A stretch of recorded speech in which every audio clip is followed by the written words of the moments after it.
ये क्वेश्चंस आपके सिंप्लीफिकेशन के क्वेश्चंस हैं, आपने सिंप्लीफाई करना है इन क्वेश्चंस में। थोड़े से मुश्किल हैं, लेकिन आप इसको समझें तो बड़ा आसान हो जाएगा आपके लिए।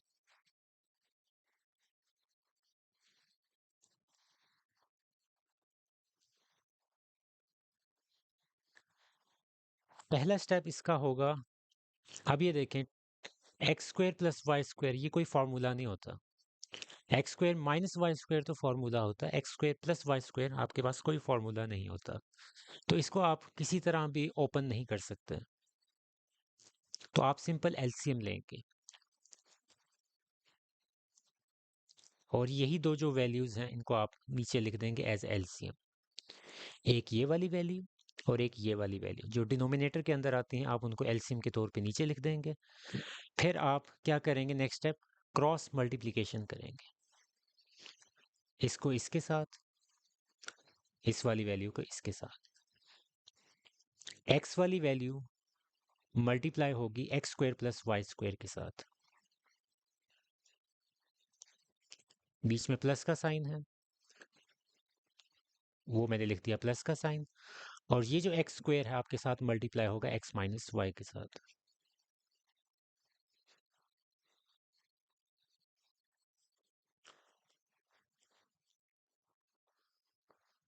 इनकी मल्टीप्लिकेशन कर दें। यहाँ एक्स की पावर वन होती है, जब आपके पास कोई पावर नहीं लिखी होती उसकी पावर वन होती है, तो ये आपने समझना है।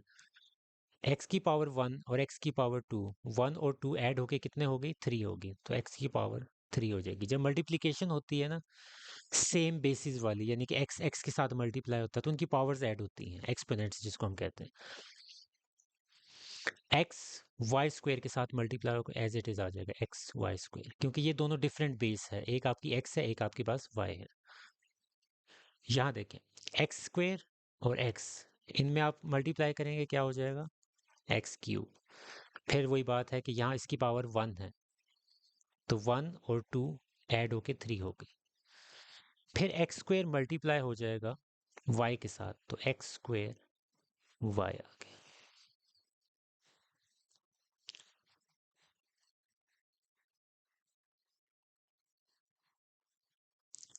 और साइंस जो हैं वो इस तरह चेंज हो रहे हैं कि प्लस माइनस, ये माइनस आया, प्लस प्लस प्लस, और बाकी इसके इसके साइन तो प्लस प्लस वाले ही थे।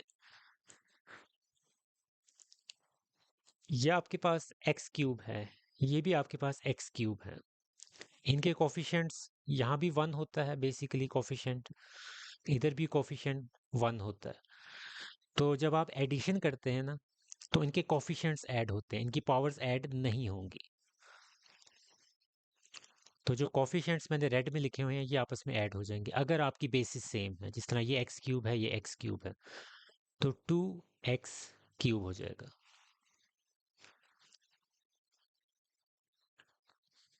इन दोनों की जो बेसिस है ना सेम नहीं है, ये आपस में कैंसिल नहीं हो सकती, ये आपस में ऐड नहीं हो सकती, ना सब्ट्रैक्ट हो सकती, क्योंकि इधर x की पावर वन है, इधर x की पावर टू है, इधर x y की पावर टू है, इधर y की पावर वन है।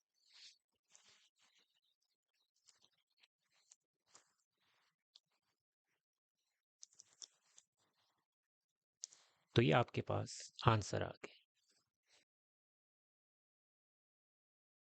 इस क्वेश्चन को सॉल्व करने से पहले मैं आपको एक मेथड बताना चाहता हूँ जो आगे जाके बहुत यूज़ होगा। एक टेक्निक होती है हमारे पास, मिडल टर्म ब्रेकिंग।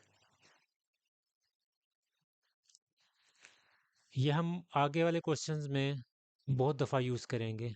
तो ये वाली छोटी सी वीडियो जो है 16 क्वेश्चन के हवाले से, इसमें मैं मिडिल टर्म ब्रेकिंग डिस्कस करूँगा।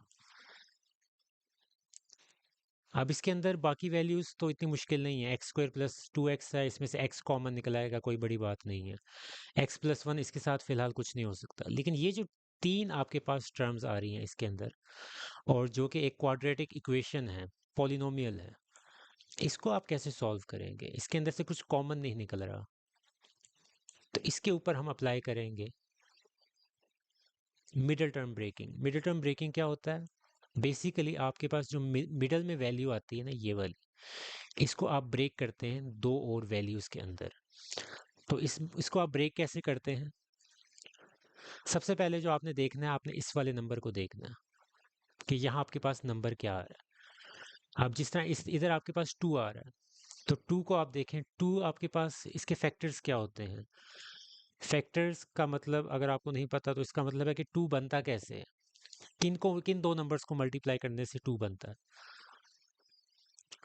2 मल्टीप्लाई बाय 1, 2 आ जाएगा। लेकिन यहाँ आप दोबारा गौर से देखें कि ये आपके पास 2 नहीं है, आपके पास यहाँ -2 है। तो अब -2 आ गया, तो अब आपने देखना है कि -2 कैसे बनता है। -2 बनाने के दो तरीके हैं, या तो -2 को 1 से मल्टीप्लाई कर दें, या 2 को -1 से मल्टीप्लाई कर दें। ये दो तरीके हैं ना इसको -2 बनाने के।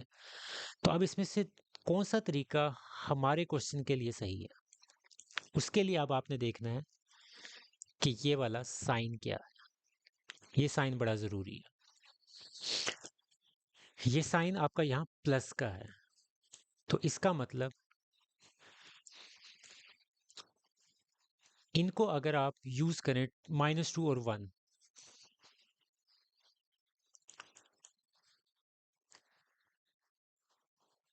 एक ये और एक 2 -1, इनके बस मैंने यहाँ से मल्टीप्लिकेशन के साइन हटा के इनमें प्लस वगैरह के साइन ऐड कर दिए। तो अगर -2 + 1 करें तो आपके पास क्या आएगा, -1, और 2 -1 करें तब क्या आएगा, 1। तो पॉजिटिव आंसर किसकी वजह से आ रहा है, आपका पॉजिटिव आंसर 1 आया ना, ये वाला। तो आप ये वाले मिडिल टर्म्स यूज करेंगे, ना कि -2 + 1।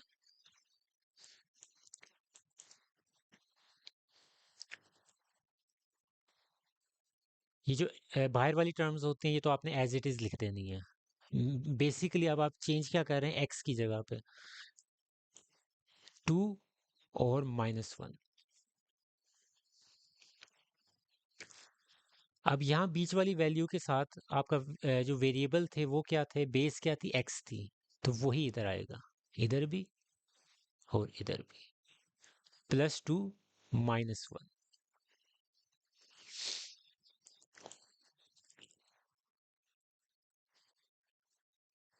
आपको पता है कि x जब 1 होता है ना आपके पास कोफिशिएंट, तो आप वो लिखते नहीं है, तो इसको आप खाली -x भी लिख सकते हैं। तो इसको आपने कह दिया कि आपने मिडिल टर्म को ब्रेक कर दिया है। -2 एज इट इज रहा, x² भी एज इट इज रहा, बीच वाली वैल्यू जो थी +x, इसको आपने ब्रेक कर दिया 2x -x के अंदर, क्योंकि ये आपके पास सब्ट्रैक्शन होने के बाद x आता है। अब इसी के जरिए हम इस क्वेश्चन को सॉल्व करते हैं, मिडिल टर्म ब्रेकिंग जो अभी हमने की है। अगर अब आपको ये समझ नहीं आई मिडिल टर्म ब्रेकिंग, तो आगे हम मज़ीद बाकी बहुत क्वेश्चंस करेंगे मिडिल टर्म ब्रेकिंग के हवाले से। तो इसमें मुझे उम्मीद है कि आपको समझ आ जाएगी, अगर अभी नहीं आई। ये थोड़ा मुश्किल कॉन्सेप्ट होता है शुरू में, इसको ग्रैस्प करना, आहिस्ता आहिस्ता आपको समझ आ जाएगी। अब सबसे पहले ऊपर देखें, ऊपर आपके पास कोई चीज़ कॉमन है, एक्स कॉमन है, इधर x² है, इधर x है, तो x कॉमन ले लिया। 2x हैं इसके अंदर, एक x बाहर निकल गया, अंदर कितना रह गया, एक x रह गया। यहाँ से एक x निकल गया तो क्या रह गया, कुछ भी नहीं, सिर्फ 2 रह गया। नीचे मिडिल टर्म ब्रेकिंग वही जो हमने अभी पहले की थी।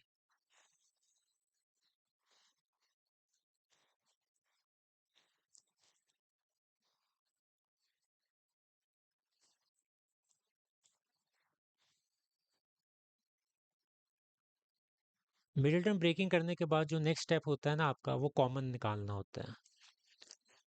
इन दो में से कॉमन निकाला जाता है और इन दो में से भी कॉमन देखा जाता है क्या चीज़ है। इन दो में कॉमन क्या है, x, बाकी क्या बचा, x+2। इन दोनों में कुछ खास कॉमन है नहीं सिवाय नेगेटिव साइन के, तो अब इसको हम -1 के साथ कॉमन निकालेंगे, जिसकी वजह से आपके जो अंदर के साइन हैं ये चेंज हो जाएंगे। -x +x हो गया, -2 +2 हो गया।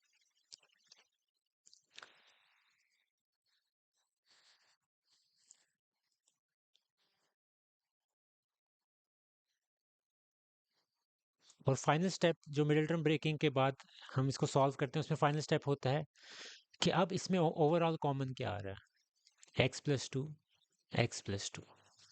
तो x प्लस टू आपका कॉमन आ गया। बाकी टर्म कौन सी बच गई? x minus one.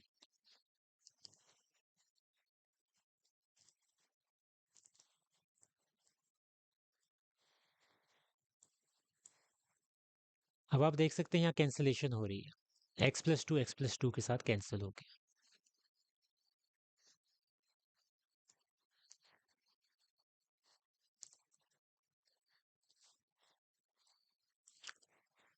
नीचे की दोनों वैल्यूज डिफरेंट हैं, x माइनस वन और एक x प्लस वन, तो एलसीएम आ गया। यही दो वैल्यूज को आप एज ए एलसीएम लिख देंगे। फिर वही वाला स्टेप है आपका है, नीचे वाली दोनों वैल्यूज डिफरेंट हैं तो आप क्रॉस मल्टीप्लिकेशन करेंगे। x को x प्लस वन के साथ मल्टीप्लाई, और 3x को आपने मल्टीप्लाई करना है x माइनस वन के साथ।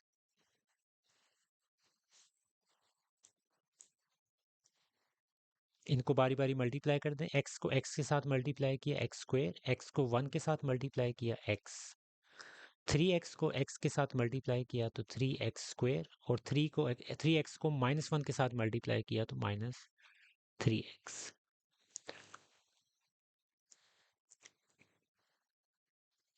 इसको देख के कुछ याद आता है कि क्या चीज़ होती थी? ये हमारा फॉर्मूला होता था, तो जो हमने पिछले वाले कुछ क्वेश्चंस के अंदर किया था, ए स्क्वेयर माइनस बी स्क्वेयर, ए प्लस बी, ए माइनस बी। अब यहाँ फॉर्मूला रिवर्स चलेगा। आपके पास ये वाली फॉर्म दी हुई है, ये देखें, ए प्लस बी, ए माइनस बी, ये आपके पास ये वाली फॉर्म दी हुई है। आपने उसको इस तरह बनाना है। तो इसको इस तरह कैसे बनाएंगे? ये वाली चीज़ आपके पास ए है, ये आपके पास बी है, ए बी, तो a square minus b square करना है, यानी कि एक्स का square minus b square. B इसमें क्या है? आपके पास वन है, जो भी कोई दूसरी टर्म होती है वो आपके पास बी होती है, तो वन स्क्वेयर। राइट साइड आपके पास बनी हुई थी, आपने उसको लेफ्ट हैंड साइड पे बना दिया, ए स्क्वेयर माइनस बी स्क्वेयर। ऊपर वाली वैल्यूज में से सॉल्व होता है आपके पास ये एक्स स्क्वेयर, 3x स्क्वेयर, आपके पास क्या हो जाएगा? ऐड होके 4x स्क्वेयर। सिर्फ इसके कोफिशिएंट्स ऐड होंगे, इसका 1 है, इसका 3 है। Minus 3x plus x minus 2x। नीचे आपने x का स्क्वायर लिया, x स्क्वायर हो गया, और 1 का स्क्वायर 1 ही होता है।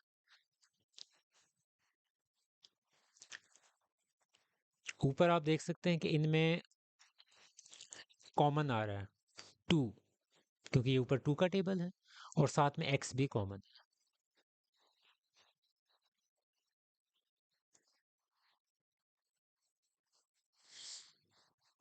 लेकिन इससे कोई फर्क पड़ेगा नहीं। हाँ, इससे कोई फर्क नहीं पड़ेगा, क्योंकि नीचे आपके पास ऐसी कोई चीज़ है ही नहीं कि आप इसको कैंसिल कर सके। तो यही आपका आंसर। मैंने बुक के पीछे नहीं देखा, हो सकता है इन दोनों में से कोई एक ही आंसर होगा बुक के पीछे। तो यहाँ तक आपका क्वेश्चन ख़त्म हो गया। एक दफ़ा पीछे से मैं आपको क्वेश्चन दिखा देता हूँ, क्योंकि थोड़ा सा लेंथी क्वेश्चन था। ऊपर वाली वैल्यू में हमने कॉमन निकाला x, नीचे वाली की मिडिल टर्म ब्रेकिंग की। फिर हमने दो दो जो आपकी टर्म्स थी उनमें से कुछ कॉमन निकाला। पहली दो टर्म्स में से x कॉमन निकलाया, दूसरी दो टर्म में से नेगेटिव साइन -1 आपने कॉमन निकाल लिया। फिर x प्लस टू दोनों में कॉमन था, वो मैंने बाहर निकाल दिया। x प्लस टू ऊपर भी था, नीचे भी है, बन गया, आपने कैंसिल कर दिया। एलसीएम ले लिया, x minus one LCM, x plus one LCM, ये आपका ओवरऑल एलसीएम आ गया। आपका जो नीचे डिनोमिनेटर्स थे डिफरेंट थे, तभी आपने क्रॉस में मल्टीप्लिकेशन की, x को मल्टीप्लाई कर दिया x प्लस वन के साथ, 3x को मल्टीप्लाई किया x माइनस वन के साथ। इनकी मल्टीप्लिकेशन कंप्लीट की, आपने देखा कि एक्स स्क्वायर वाली दो टर्म्स आ रही थी, 3x स्क्वायर और x स्क्वायर, ये आपस में ऐड हो गई, तो 4x² बन गई। x वाली दो टर्म्स थी, +x -3x, ये आपस में सब्ट्रैक्ट हुई तो -2x आ गया। नीचे वाली टर्म्स जो आ रही थी इनके ऊपर फॉर्मूला लगा a + b a-b, तो इसको आप लेफ्ट हैंड साइड के बराबर हमने इसको बना दिया a² - b², तो x² - 1²। और फाइनल में आपने आखिर में आपने इसमें इन दोनों में से x भी कॉमन निकल रहा है और 2 का टेबल है ये 4 और 2, तो 2 भी आपने बाहर निकाल दिया। 4 को जब आप 2 से डिवाइड करेंगे तो आपके पास 2 आ जाएगा और 2 को 2 से डिवाइड करेंगे तो 1 आ जाएगा। तो ये आपका फाइनल आंसर है।